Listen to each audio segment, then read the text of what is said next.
नमस्कार दोस्तों, राधे राधे। आपका हमारे इस YouTube चैनल श्री हरि बोल में बहुत बहुत स्वागत है। आज हम कार्तिक महात्म के 13वें और 14वें अध्याय का श्रवण करेंगे।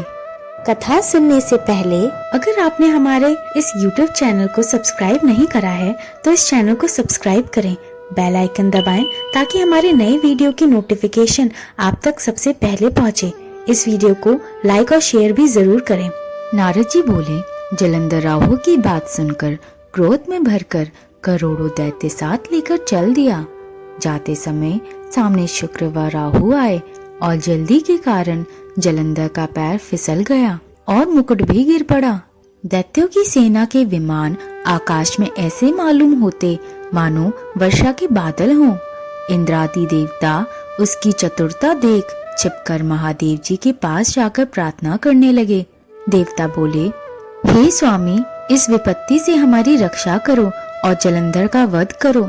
देवताओं के इस वचन को सुनकर विष्णु भगवान को बुलाकर महादेव जी ने हंसकर कहा, हे विष्णु, आपने युद्ध में जलंधर को क्यों नहीं मारा और आप वैकुंठ को छोड़ उल्टे उसके घर जा बसे हो। विष्णु बोले, आपके अंश से जन्म होने से और लक्ष्मी के भाई होने से युद्ध में मैंने उस दैत्य को नहीं मारा, आप ही उसका वध कीजिए। शिव जी बोले, वह बड़ा तेजस्वी है, इन अस्त्रों से नहीं मरेगा, इसलिए आप व सब देवता अपने तेज का अंश हमारे लिए अस्त्र बनाने के लिए दीजिए। नारद जी बोले, तब सबने विष्णु सहित देवताओं ने अपने अपने तेज दिए। उनके मिल जाने पर महादेव जी ने भी अपना तेज छोड़ा। उस बड़े तेज से शिव जी ने एक अति भयंकर सुदर्शन नामक चक्र बनाया। शेष तेज से इंद्र का वज्र बना। इसके बाद करोड़ों हाथी, घोड़े, रथ और मनुष्य सहित जलंधर कैलाश पर्वत के पास आया। उसे देख सभी देवता जैसे छिपकर आए वैसे ही चले गए और शिव जी के गण शीघ्र ही अस्त्र शस्त्र सहित संग्राम में उतरे। नंदी, गणेश, स्वामी कार्तिक आदि सब देवता शिव जी की आज्ञा लेकर कैलाश से बाहर युद्ध के लिए गए। तब कैलाश के पास की भूमि में देव और दैत्यों का भयंकर युद्ध हुआ। वीरों को प्रसन्न करने वाली भेरी, मृदंग और शंख तथा हाथी, घोड़ा, रथ आदि की ध्वनि से भूमि कांपने लगी।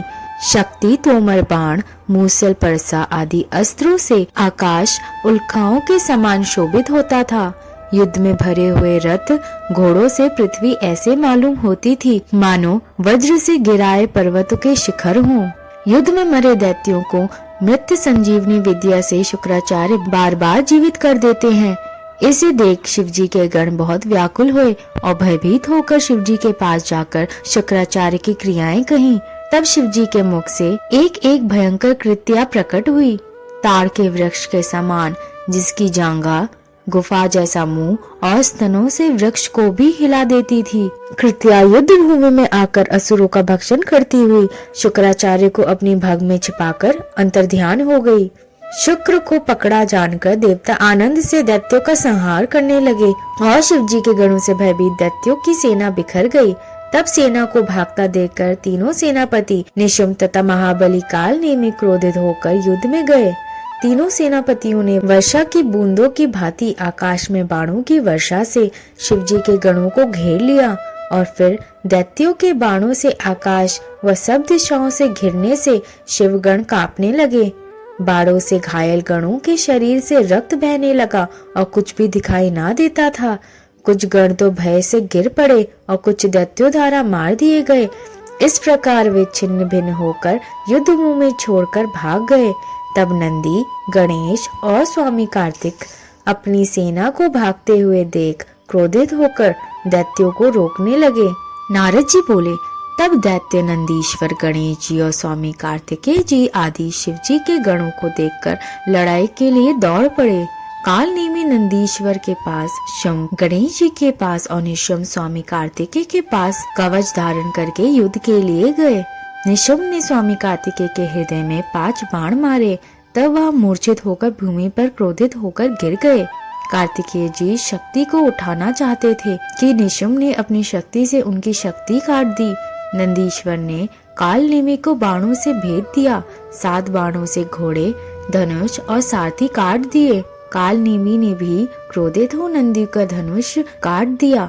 तब नंदी ने काल नेमी की छाती में त्रिशूल मारा, जिससे उसका हृदय भिद गया।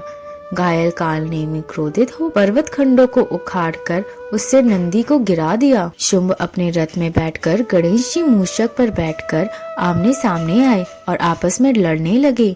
गणेश जी ने एक बाण शुंभ के हृदय में और 3 बाण उसके सारथी को मारकर पृथ्वी पर गिरा दिया। तब शुंभ ने क्रोधित हो गणेश जी के ऊपर बाणों की वर्षा की और 3 बाण गणेश जी व चूहे को मारे। बाणों से घायल होकर चूहा चलने में असमर्थ हो गया। तब गणेश जी चूहे से उतरकर पैदल ही लड़ने लगे। तब गणेश जी ने परसा मारकर शुंभ को गिरा दिया और मूषक पर सवार हो गए। यह देख काल नेमी और निशुंभ ने गणेश जी के ऊपर बाणों की वर्षा शुरू कर दी। महाबली वीरभद्र भूतों को साथ लेकर गणेश जी को दुखी देखकर सहायता के लिए चल पड़े। कुष्मांड, भैरव, बेताल, पिशाच भी वीरभद्र के पीछे दौड़ पड़े। तब किल किल शब्दों से, सिंह की गर्जना से और सेना के शब्द से पूरी पृथ्वी कांपने लगी। तब भूत पिशाच दौड़कर आए और दैत्यों को खाने लगे तथा संग्राम में नाचने लगे। नंदीश्वर और स्वामी कार्तिकेय दोनों स्वस्थ होकर शीघ्र आए और संग्राम में अपने बाणों से दैत्यों को मारने लगे। पिशाचों द्वारा छिन्न भिन्न की हुई, शिवजी के गणों द्वारा खाए हुए दैत्यों की सेना घबरा गई। तब जलंधर अपनी सेना को मरता हुआ देख बड़ी ध्वजा वाले रथ में बैठकर युद्ध भूमि में आया। उस समय शंख और रणभेदी बजने लगी और सिंहों की गर्जना होने लगी। जलंधर के बाणों से पृथ्वी और आकाश ऐसे ढक गए जैसे कोहरे से आकाश ढक जाता है।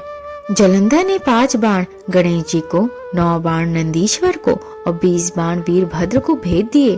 तब कार्तिकेय जी ने जलंधर को अपनी शक्ति से वेद दिया, जिसके प्रहार से दैत्य व्याकुल हो गए तथा दैत्यराज ने क्रोधित होकर एक गदा स्वामी कार्तिकेय के मारी और कार्तिकेय पृथ्वी पर गिर गए।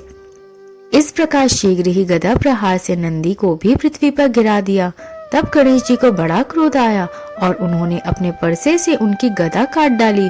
वीरभद्र ने 3 बाण दैत्यराज के मारे और 7 बाणों से घोड़ा, ध्वजा और छत्र काटकर गिरा दिए। तब जलंधर ने क्रोधित होकर एक दारुण शक्ति से गणेश जी को गिरा दिया और आप दूसरे रथ में बैठ गया।